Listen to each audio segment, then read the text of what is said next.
Hello भाइयों, नमस्कार। आप सभी का स्वागत है रोजगार 100% में। जैसा कि हम ज्योग्राफी की क्लासें आपके लिए चला रहे हैं और ये कोर्स आपके लिए बहुत ही यूजफुल होगा, ऐसा कह सकते हैं हम, क्योंकि जो कंटेंट आपको दिया जा रहा है वो एक बेहतर कंटेंट आपको दिया जा रहा है। सभी एग्ज़ामों के पर्पज़ से, जितने भी आपके वनडे एग्ज़ाम हैं और वनडे एग्ज़ामों में आपके लिए ये कोर्स पूरा यूज़फुल होगा। ठीक है, तो लास्ट क्लास में हमने बात की थी आपकी जितनी भी भारत में जैसे चट्टानों का निर्माण हुआ है उन चट्टानों के निर्माण की, और लास्ट क्लास में बताया था हमने कि आज से हम हिमालय की शुरुआत करेंगे। तो आज हम हिमालय का बेसिक पढ़ेंगे और जानेंगे कि कहाँ पर हिमालय को किस नाम से जाना जाता है, और हिमालय की उत्पत्ति के बारे में भी हम जानेंगे, क्योंकि हमें हर बिंदु को कवर करना है। तो जीएस में आपका कुछ भी बिंदु, कोई भी बिंदु ऐसा रहेगा नहीं परीक्षा की दृष्टि से कि उसको नज़रअंदाज कर दिया जाए। हम कोशिश करेंगे कि आपके सभी बिंदु यहाँ पर कवर हो जाएं। आइए शुरू से शुरुआत करते हैं। तो पहले तो आप एक बात जानेंगे कि ये पृथ्वी है पूरी, जितने भी महाद्वीप हैं, जितने भी पृथ्वी पर महाद्वीप हैं आज, तो वो पहले एक बिंदु के रूप में हुआ करते थे, मतलब अलग अलग नहीं थे। जैसे आज ऑस्ट्रेलिया अलग है, एशिया है, यूरोप है, अफ्रीका फिर अलग है, दक्षिणी अमेरिका है, उत्तरी अमेरिका है और अंटार्कटिका है। तो ये जो महाद्वीप हैं, इनका जो स्थल था वो एकदम गोले के ही रूप में था। जैसे मान लो ये चारों तरफ क्या है, ये चारों तरफ पानी है। जो आज का समुद्र है वो समुद्र ऐसे था, और जो पृथ्वी है, जो स्थल है, वो ऐसे करके था, बिल्कुल गोले में। और जब ये धीरे धीरे अलग हुआ तो ये दो पार्टों में बट गया। जब ये धीरे धीरे अलग हुआ तो ये दो पार्टों में बट गया। तो इसका जो उत्तरी पार्ट है वो अलग हो गया और दक्षिणी पार्ट है वो अलग हो गया। ठीक है,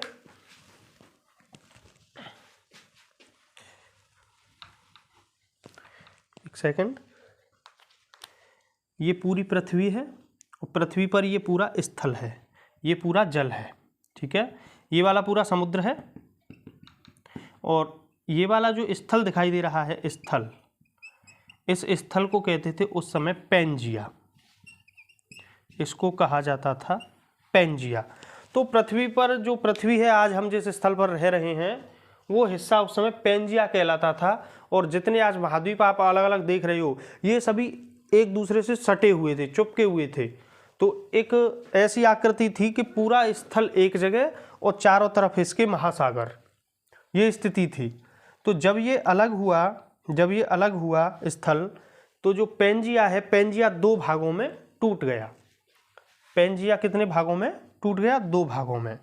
तो जब दो भागों में ये टूटा पैंजिया बीच में से, तो इसको कहा जाने लगा, उत्तरी भाग को अंकारा लैंड, अंकारा, एक मिनट, अंकारा लैंड, और दक्षिणी भाग को कहा जाने लगा गोंडवाना लैंड, गोंडवाना लैंड। तो सबसे पहले था पृथ्वी पर पैंजिया, और पैंजिया जब दो भागों में टूटा, ये हम स्थलीय भाग की बात कर रहे हैं, ये पूरा स्थल है और ये कौन सा है? ये जल है, ये पूरा जल है चारों तरफ और ये स्थल है। तो पूरा स्थल कहलाता था जब एक दूसरे पास में सटा हुआ था तो पैंजिया। और जब पैंजिया दो भागों में टूटा तो इसका जो उत्तरी भाग है उसको कहा जाने लगा अंकारा लैंड, और उसका जो दक्षिणी भाग है उसको कहा जाने लगा गोंडवाना लैंड। ठीक है, तो इतनी बात हुई। फिर ये धीरे धीरे धीरे धीरे अलग हुआ, फिर ये धीरे धीरे आधा हिस्सा ये, आधा हिस्सा ये अलग हुआ, ये टूटा, ये टूटा, ये टूटा, ये टूटा, और ये महाद्वीपों में बट गया, और ये महाद्वीपों में बट गया। तो बेसिकली जो आज गोंडवाना लैंड है, हम जिस देश में रह रहे हैं भारत में, वो गोंडवाना लैंड का ही हिस्सा है। हम जिस भारत में रह रहे हैं, भारत गोंडवाना लैंड का हिस्सा है। और बेसिकली प्रायद्वीप भारत, प्रायद्वीप यहाँ से ये वाला हिस्सा पूरा प्रायद्वीप जो समुद्र से घिरा हुआ है, ये वाला हिस्सा अफ्रीका से टूट कर आया है, ये वाला हिस्सा अफ्रीका से टूट कर आया है और ये गोंडवाना लैंड का हिस्सा है। मैप में आप देखेंगे तो अफ्रीका नीचे है, अफ्रीका नीचे है, इसके यहाँ यूरोप है, यहाँ पर एशिया है और एशिया में भारत है यहाँ। तो ये यहाँ से टूट कर आया है भारत से धीरे धीरे धीरे और आज भारत की स्थिति एशिया में हो गई और आज भी भारत घूम रहा है धीरे धीरे। अभी बात करेंगे हम आगे, लेकिन आप बस इतना ध्यान रखेंगे कि पृथ्वी जो है आज स्थल है, जितना भी स्थलीय जगह है पृथ्वी पर, एक समय में जब शुरुआत थी तो वे सभी महाद्वीप जहाँ जनसंख्या रह रही है स्थल पर, वे एक ही स्थान पर थे और उस स्थान को कहा जाता था पेंजिया। और जब पेंजिया टूटा दो भागों में तो ऊपर वाला हिस्सा अंकारा लैंड कहलाया और नीचे वाला हिस्सा गोंडवाना लैंड कहलाया। भारत गोंडवाना लैंड का ही हिस्सा है, भारत गोंडवाना लैंड का ही हिस्सा है। ठीक है, आगे बढ़ते हैं। अब हुआ क्या, आप एक कहानी से इसको सुनेंगे और कहानी के रूप में ही याद रखेंगे, क्योंकि ये कहानी के रूप में ही ज़्यादा आपको याद हो जाएगा। तो बेसिकली आज आप ये ऊपर वाला जो हिमालय पर्वतीय भाग देख रहे हैं, ये उस समय था नहीं, बहुत पहले के समय की बात कर रहे हैं हम। तो भारत जब इस स्थिति में था और यहाँ से बहता था एक सागर, टेथिस सागर, टेथिस सागर, और ऊपर तो एशिया है ही, ऊपर क्या है, ये तिब्बत वाला हिस्सा है, तिब्बत, ये एशिया है। आज भारत भी एशिया में है, लेकिन ऊपर है तिब्बत वाला हिस्सा और नीचे है ये भारत, यही है प्रायद्वीप भारत। और ये है टेथिस सागर, टेथिस सागर अरब सागर, इधर अरब सागर है, अरब सागर को बंगाल की खाड़ी से जोड़ता है, बंगाल की खाड़ी। बेसिकली ये उस समय टेथिस सागर यहाँ होके था ऐसे करके, तो इधर बंगाल की खाड़ी है, इधर अरब सागर है। तो टेथिस सागर अरब सागर के जल को और बंगाल की खाड़ी के जल से जोड़ता था। हमने आपको बताया है इधर क्या है, बंगाल की खाड़ी भारत के, इधर क्या है, ये भारत है, तो इधर क्या है, बंगाल की खाड़ी है, इधर क्या है, अरब सागर है, और यहाँ होता था ऊपर टेथिस सागर। बात उस समय की कर रहे हैं जब ये अंकारा लैंड टूटा था, उस समय हिमालय नहीं था, अभी हिमालय तो बहुत बाद में आया है। अब जो उत्तर भारत का मैदान पढ़ेंगे आप, मैदान हिमालय के बाद में आया है। तो सबसे नवीन संरचना जो है, यहाँ से दो सवाल और ध्यान रखेंगे। कभी आपसे पूछ लिया जाए कि भारत का भौगोलिक दृष्टि से सबसे प्राचीन भाग कौन सा है, तो प्रायद्वीप भारत, प्रायद्वीप भारत, क्योंकि गोंडवाना लैंड का हिस्सा है, सबसे पहले इसी का निर्माण हुआ था।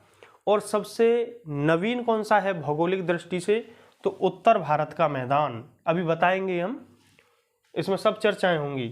तो इतना आप ध्यान रखेंगे अभी कि अरब सागर को बंगाल की खाड़ी से जोड़ता था टेथिस सागर, और आज जो हिमालय है वो टेथिस सागर के ही स्थान पर है, आज टेथिस सागर नहीं है। तो टेथिस सागर के ही स्थान पर है हिमालय। तो हिमालय की जो उत्पत्ति के सिद्धांत हैं, हिमालय का जो निर्माण हुआ, उसके लिए बेसिकली दो सिद्धांत माने जाते हैं। एक तो कोवर साहब का है भूसन्नति सिद्धांत और एक हैरी हेस का है प्लेट टेक्टोनिक सिद्धांत। इन दो सिद्धांतों, इन दो भौगोलिक वेदता हैं ये, जिन्होंने भूगोल का अच्छा ज्ञान है इनको, तो इन्होंने ही, कोवर साहब ने तो दिया था भूसन्नति सिद्धांत और हैरी हेस ने दिया था प्लेट टेक्टोनिक सिद्धांत। मतलब कहने का यह है कि कोवर के अनुसार भूसन्नति के कारण हिमालय का निर्माण हुआ और हैरी हेस के अनुसार जो प्लेट हैं, प्लेटों के टकराने के कारण हिमालय का निर्माण हुआ। तो हम दोनों सिद्धांतों को भी समझते हैं। तो पहला सिद्धांत लेके चलते हैं कोवर साहब का। कोवर साहब का है भूसन्नति सिद्धांत। सवाल यही बनता है कि पहले तो यही पूछेगा आपको, कोई भूसन्नति सिद्धांत किसने दिया है, कोवर ने। भूसन्नति सिद्धांत किसकी व्याख्या करता है, तो हिमालय के निर्माण की। ये जो मैं बातें आपको बोल रहा हूँ, आपको ये नोट करनी है, क्योंकि पेपरों में यही बातें पूछी जाती हैं और आज के जो पेपरों का लेवल है वो आप देख ही रहे हैं कि किस लेवल तक पेपर पहुंच रहा है। और फिर ये कहते हैं स्टूडेंट के जीएस नहीं मिल रही है। अभी जीएस ऐसे नहीं मिलेगी आपको, जीएस के लिए भी अब आपको मेहनत करनी पड़ेगी। जैसे आप मैथ में मेहनत करते हैं, आप रीजनिंग में मेहनत करते हैं, आप हिंदी में जो मेहनत कर रहे हैं, ऐसे ही आपको जीएस में भी बहुत ढेर सारी मेहनत करनी है। और आप जानते ही हैं कि ज्ञान कभी बेकार नहीं जाता, आज नहीं तो कल कहीं ना कहीं ज्ञान अवश्य काम आएगा आपके। अपनी बात करते हैं कोवर साहब के भूषणनीति सिद्धांत की। तो कोवर साहब ने बताया कि जो आज तैथिस सागर है, उस समय जो तैथिस सागर हुआ करता था, उसमें जो नदियां हैं ऊपर वाली, आप जब नदियां पढ़ेंगे तो नदियां पढ़ेंगे आप दो, एक तो पढ़ेंगे पूर्ववर्ती नदियां और एक पढ़ेंगे अनुवर्ती नदियां। तो पूर्ववर्ती नदियां उन नदियों को कहते हैं जो हिमालय से भी पहले की हैं, वो है पूर्ववर्ती। और हिमालय के निर्माण के बाद जो बनी हैं, हिमालय से जो निकल रही हैं, उनको कहते हैं अनुवर्ती नदियां। तो पूर्ववर्ती नदियां पता चली आपको, हिमालय के निर्माण से पहले की नदियां पूर्ववर्ती, और हिमालय का बनने के बाद जो हिमालय से निकली हैं वो हैं अनुवर्ती नदियां। तो बस कोवर साहब ने यही बताया कि जो पूर्ववर्ती नदियां हैं, जब हिमालय बना नहीं था उससे पहले की जो नदियां हैं वो तिब्बत के पठार, जैसे आपका सिंधु नदी है, आपका सतलज नदी है, आपकी ब्रह्मपुत्र नदी है, ये पूर्ववर्ती नदियां हैं, ये हिमालय से पहले की हैं। तो ये इधर की तरफ अपना जल तैथिस सागर में गिराती थीं, और भी ढेर सारी हैं। तो जब ये जल अपना गिराती थीं तैथिस सागर में, तो ये जो अपने साथ अवसाद लेकर आती थीं, चट्टानों को काट कर और पहाड़ों को काट कर, तो ये जो अपने साथ अवसाद लेकर आती थीं वो धीमे धीमे इस तैथिस सागर में जमा होता गया। और जब ये अवसाद तैथिस सागर में जमा होता गया तो धीरे धीरे तैथिस सागर वहाँ से समाप्त हो गया। ये एक दिन की प्रक्रिया नहीं है या एक दो वर्ष की, ये करोड़ों वर्षों की प्रक्रिया है। करोड़ों वर्षों में हिमालय का निर्माण हुआ है, करोड़ों वर्षों, अरबों वर्षों में हिमालय का निर्माण हुआ है, एक दो वर्ष में नहीं। तो धीमे धीमे नदियों ने इस सागर को भर दिया और इस सागर में उन अवसादों का वलय पड़ने लगा, और वही वलय आज हिमालय के रूप में खड़ा हुआ है। तो कोवर साहब ने यही बताया था कि तैथिस सागर में जो पूर्ववर्ती नदियां हैं उनके अवसाद धीमे धीमे जमा होते गए और उन अवसादों ने वलय का रूप ले लिया और आज वो आपके सामने हिमालय के रूप में मिलता है। तो ये रहा आपके कोवर साहब का सिद्धांत। तो अब बात करेंगे हैरी हेस के प्लेट टेक्टोनिक की, क्योंकि दोनों ही सिद्धांत अपनी अपनी जगह पर सही हैं और देखा किसी ने नहीं है, ये सभी कल्पना है। ये दोनों ही सिद्धांत कल्पना पर आधारित हैं, तो क्योंकि देखा नहीं है किसी ने। और ये है हैरी हेस का प्लेट टेक्टोनिक सिद्धांत। आज जो आपको दिखाई दे रहा है, पूरी पृथ्वी में 7 प्लेटें हैं जो बहुत बड़ी हैं, जो अंदर 100-150 किमी अंदर नीचे पृथ्वी में धीमे धीमे 1-2 वर्ष में थोड़ी 1 सेंटीमीटर की बराबर खिसक गई, 2-4 वर्ष में 1 सेंटीमीटर की बराबर खिसक गई, ऐसे धीमे धीमे ये प्लेट चल रही हैं। तो आप ध्यान से देखेंगे कि हैरी हेस साहब ने बताया कि ये 2 प्लेट हैं, मान लेते हैं ये प्लेट हैं और एक प्लेट ऐसे आ रही है, एक प्लेट ऐसे आ रही है, और जब ये दोनों ऐसे करके टकराएंगी, तो जब ये टकराएंगी इस पर दबाव बनेगा तो या तो ये ऐसे उठ जाएंगी ऊपर, या फिर एक नीचे चली जाएगी, एक ऐसे ऊपर उठ जाएगी, ऐसे हो जाएगा। तो जब ये ऐसे टकरा के ऊपर उठेंगी तब भी पर्वत का निर्माण होगा, और ऐसे एक नीचे चली जाएगी, एक ऐसे ऊपर उठ जाएगी, तब भी पर्वत का निर्माण होगा। तो बस हैरी हेस साहब ने यही बताया कि ये जो तैथिस है, तैथिस सागर, ये जो तैथिस सागर है, तो इन्होंने बताया कि ऊपर से तो आ रही थी चाइना प्लेट, कहीं कहीं आपने देखा होगा यूरेशियन प्लेट, तो ऊपर से आ रही है चाइना या यूरेशियन प्लेट और नीचे से जा रही थी इंडिया की प्लेट, इंडिया प्लेट या इंडो प्लेट, कुछ भी कह लीजिए आप, बस समझने के लिए है। तो जब ये प्लेटें एक दूसरे की तरफ बढ़ी आगे, जब ये प्लेटें एक दूसरे की तरफ ऐसे ये नीचे आ रही है, ऐसे अंदर की बात कर रहे हैं पृथ्वी के, तो जैसे ही ये एक दूसरे से टकराई तो ये ऐसे उठ गई ऐसे करके, और तैथिस सागर का जल इधर उधर चला गया और तैथिस सागर की जो ज़मीन है वो ऐसे ऊपर उठ गया और आपके सामने आज हिमालय के रूप में ये खड़ा हुआ है। तो हैरियस साहब का है प्लेट टेक्टोनिक सिद्धांत और कोबर साहब का है भूसन्नति सिद्धांत। तो भूसन्नति सिद्धांत के अनुसार हिमालय का निर्माण कैसे हुआ है? भूसन्नति सिद्धांत के अनुसार जो पूर्ववर्ती नदियां हैं उनके अवसाद तैथिस सागर में जमा हो गए और वही अवसाद बाद में बलय के रूप में ऊपर बढ़ने लगे और हिमालय का निर्माण हो गया। और हैरियस का प्लेट टेक्टोनिक सिद्धांत है कि यूरेशियन प्लेट और इंडो प्लेट नीचे से गई और ऊपर से ये आई और ऐसे करके टकराई और ये ऊपर की तरफ ऐसे पर्वत के रूप में उठ गई। तो ये दोनों हिमालय के निर्माण की व्याख्या करते हैं। हिमालय का जो निर्माण है वो ऐसे ही हुआ है और हिमालय आज भी ऊपर उठ रहा है।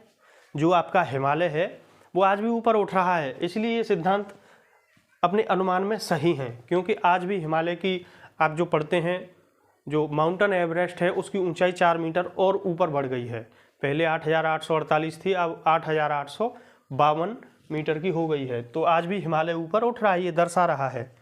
तो ये दो सिद्धांत हैं जो आपके हिमालय के निर्माण को दर्शाते हैं। ठीक है, अब आप आगे की बात करते हैं।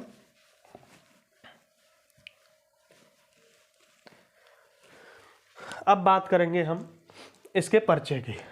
तो आप पहले तो ये ध्यान रखेंगे कि जो ट्रांस हिमालय है, ट्रांस हिमालय सबसे ऊपर है, ठीक है, और ट्रांस हिमालय हिमालय का भाग नहीं है, ये हिमालय से बहुत पहले ही बन गया था। मतलब जब तैथिस सागर था यहाँ, उस समय भी ये ट्रांस हिमालय था।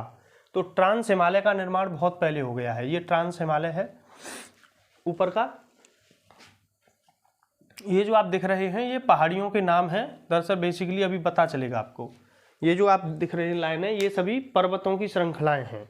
ठीक है, तो ये जो ट्रांस हिमालय है, ये पहली बात तो हिमालय का भाग नहीं है। तो हिमालय कौन सा है? आप जिसे हिमालय के नाम से जानते हैं वो इस चोटी से लेकर इस चोटी तक के ये जो 3 श्रृंखलाएं आपको दिख रही हैं, इस श्रृंखला को आप हिमालय के नाम से जानते हैं। और ये जो दिखाई दे रही है एक, और ये दिखाई दे रही है, और ये दिखाई दे रही है, और ये भी क्या है? ये भी हिमालय ही है, लेकिन ये अन्य देशों में है। अन्य देशों में इसे दूसरे नामों से जाना जाता है। तो जानते हैं इसके नामों को। तो पहले तो आप ट्रांस हिमालय के बारे में जान लीजिए। ट्रांस हिमालय, पहले तो यही ध्यान रखेंगे कि ये हिमालय का भाग नहीं है, हिमालय का भाग नहीं है। तो बेसिकली ट्रांस हिमालय हिमालय का भाग नहीं है। तो हिमालय का भाग है बृहत हिमालय, हिमालय का भाग है मध्य हिमालय, हिमालय का भाग है शिवालिक हिमालय। अब बात करते हैं हिमालय की। तो ये जो आपको चोटी दिखाई दे रही है, इस चोटी का नाम है नंगा पर्वत। इस चोटी का क्या नाम है? नंगा पर्वत। तो भारत में जो हिमालय का बिल्कुल पश्चिमी जो क्षेत्र है वो यहीं तक है। ये सबसे पश्चिमी चोटी है भारत की, हिमालय की नंगा पर्वत। और सबसे पूर्वी चोटी है हिमालय की नामचा बरवा, जो तिब्बत में है। नामचा बरवा तिब्बत में है, ये भारत में है। अभी मैं एक एक चोटी भी पढ़ाऊंगा आपको, सब पढ़ाया जाएगा ये। तो अब बात करते हैं ट्रांस हिमालय की। तो हिमालय का भाग नहीं है। दूसरी बात, आपको ये जो श्रृंखला दिखाई दे रही है इसको कहते हैं हम काराकोरम श्रेणी। तो काराकोरम श्रेणी कहाँ है? ट्रांस हिमालय में है। ये जो बीच वाली दिखाई दे रही है इसको कहते हैं हम लद्दाख श्रेणी। तो लद्दाख श्रेणी कहाँ है? ट्रांस हिमालय में है। और ये जो दिखाई दे रही है इसको कहते हैं हम जास्कर श्रेणी। जास्कर श्रेणी कहाँ है? ट्रांस हिमालय में है। और ये तीनों श्रेणियाँ लद्दाख में हैं। ये तीनों श्रेणियाँ लद्दाख में हैं। कहाँ हैं? लद्दाख में। ठीक है, और जास्कर श्रेणी को ही हमने आगे बढ़ा दिया है ऐसे करके। तो तिब्बत में इसके बढ़े हुए रूप को कैलाश पर्वत के नाम से जाना जाता है। तो ये कौन सी श्रेणी का विस्तार है कैलाश पर्वत? जास्कर श्रेणी का विस्तार है। कैलाश पर्वत कौन सी श्रेणी का विस्तार है? जास्कर श्रेणी का विस्तार है। दोबारा से आप देख लीजिए ट्रांस हिमालय। ट्रांस हिमालय के बारे में पहली बात, ट्रांस हिमालय हिमालय का भाग नहीं है। मैं आपको बता दूं कि जो मैं बोल रहा हूं आपको ये सब बातें नोट करनी हैं। यदि आप एक बेहतर तरीके से ज्योग्राफी पढ़ना चाहते हैं सभी वनडे एग्जामों के लिए, यही नहीं कि यूपी पुलिस हो, एसएससी हो, मैं इनकी बात नहीं कर रहा, मैं ऑल वनडे एग्जाम है आपकी यूपी पुलिस, एसएससी, सीजीएल, आपकी एनडीए, सीडीएस, सीएपीएफ, ये इतना बेहतर है, आपको हर जगह मदद करेगा। जितने भी बड़े एग्जाम हैं वनडे, जितने भी वनडे एग्जाम हैं बड़े, आपका एसआई है, किसी भी प्रदेश का एसआई हो, किसी भी प्रदेश का यूपी ट्रिपल एससी हो, लेखपाल हो, मंडी इंस्पेक्टर हो, कोई भी एग्जाम हो, ये हर एग्जाम में यूज़फुल है। क्योंकि ज्योग्राफी का वही लेवल चलाएंगे, ज्योग्राफी ही नहीं हर विषय का वही लेवल चलेगा जो आपके लिए बस एक बार पढ़ लीजिए, बस उसका रिवीजन करिए और उसके साथ करंट को तैयार करते चलिए। यदि आप इतना कर लेंगे तो मुझे भरोसा है कि 100 में से 100% तो कोई नहीं कर पाता, लेकिन हाँ मुझे उम्मीद है कि आप 80% और 80% से प्लस पहुंच जाएंगे आराम से। क्योंकि इतना कंटेंट, इतना बेहतर कंटेंट आपको दिया जा रहा है। क्योंकि अभी बेसिक क्लास है, इसके आगे वाली क्लास में आप चोटियाँ आएंगी, इसके आगे वाली क्लास में हिमालय से जुड़े अन्य तथ्य आएंगे। क्योंकि हिमालय में 3-4 क्लास लगेंगी छोटी छोटी, जिनके माध्यम से आप हिमालय को समझ पाएंगे। तो हम ट्रांस हिमालय की बात कर रहे थे, तो ट्रांस हिमालय हिमालय का भाग नहीं है, और काराकोरम श्रेणी, लद्दाख श्रेणी और जास्कर श्रेणी तीनों ही ट्रांस हिमालय की श्रेणियां हैं। और जास्कर श्रेणी का थोड़ा सा आगे विस्तार जो चीन में है, बेसिकली इसको तिब्बत वाला क्षेत्र है ये, तो जो ये आगे वाला विस्तार है इसको हम कैलाश पर्वत के नाम से जानते हैं। तो कैलाश पर्वत कहाँ है? तिब्बत में या चीन में, क्योंकि तिब्बत पर आज चीन का अधिकार है। ठीक है, तो ये ट्रांस हिमालय की बात हुई। अब बात करते हैं हिमालय की। तो जो भारत में हिमालय है, तो भारत में हिमालय 3 श्रेणियों में है। भारत में जो हिमालय आपको दिखाई दे रहा है वो 3 श्रेणियों में दिखने को मिलता है। सबसे पहली श्रेणी है ये वाली बृहत हिमालय, और सबसे पहले जो निर्माण हुआ था वो बृहत हिमालय का हुआ था। हिमालय में 3 श्रेणियां हैं, 3 श्रेणियों में सबसे पहले निर्माण बृहत हिमालय का हुआ, उसके बाद निर्माण मध्य हिमालय का हुआ, उसके बाद निर्माण शिवालिक का हुआ। ठीक है, ये क्रम से ही हैं तीनों। तो सबसे ऊपर वाली जो आपको ये श्रेणी जो दिखाई दे रही है, ये वाली, इस वाली श्रेणी को हम जानते हैं बृहत हिमालय के नाम से। बीच वाली जो श्रेणी आप देख रहे हैं, कहीं कहीं ये कटी छटी है, छोटी छोटी श्रृंखलाओं के रूप में है, इस वाली पूरी श्रेणी को हम जानते हैं मध्य हिमालय के नाम से। और जो बाहर वाली आपको जो दिखाई दे रही है ये, इस वाली श्रेणी को जानते हैं हम शिवालिक के नाम से। तो 3 श्रेणियां हैं हिमालय की, बृहत हिमालय, मध्य हिमालय और शिवालिक। सबसे पहले किस हिमालय का निर्माण हुआ? तो बृहत हिमालय का निर्माण हुआ। उसके बाद किस हिमालय का निर्माण हुआ? तो मध्य हिमालय श्रेणी का निर्माण हुआ। उसके बाद शिवालिक श्रेणी का निर्माण हुआ। ठीक है, अब जानते हैं हम बृहत हिमालय को ये अन्य नामों से भी जाना जाता है। बृहत हिमालय को हम महान हिमालय कहते हैं, महान हिमालय या ग्रेट हिमालय। इसको सर्वोच्च हिमालय भी कहते हैं। सर्वोच्च हिमालय इसलिए, महान हिमालय इसलिए क्योंकि सबसे पहले निर्माण इसी का हुआ है।